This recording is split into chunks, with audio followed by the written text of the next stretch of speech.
तुलसी क्षेत्र केन्द्रापड़ा 1993 मसीहा एप्रिल मास 1 तारिख कटक ठारू अलग हो एक स्वतंत्र जिलार मान्यता पाइला। एहार इतिहास कहले प्रभु श्री बलदेवजू कंदरासुर को वध कर माता तुलसी को विवाह करते। कंदरासुर यार नाम केन्द्रापड़ा। पड़ोशी भद्रक, जाजपुर, कटक, जगतसिंहपुर और पूर्व में बंगोपसागर अवस्थित। ओडिशार प्रथम पौरपालिका जहाँकि 1869 मसीह गठित होता केन्द्रापड़ा पौरपालिका। 1936 मसीह स्थापित होता ओडिशार प्रथम लाइट हाउस जहाँकि केन्द्रापड़ार बत्तीघर नाम परिचित।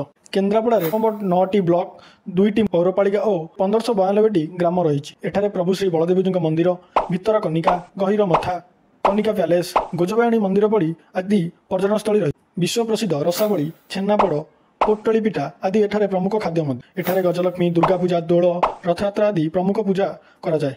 एही माटीरू बिजुबाबू राजनीति क्षेत्र, स्वाधीनता संग्रामी जदुमणि मंगराज, बाणीकंठ निमाई हरिचंदन और लेखिका कुंतला कुमारी सावत, भजन सम्राट भिकारी बड़, चिरसबुज अक्षय महांती और विजय महांती परी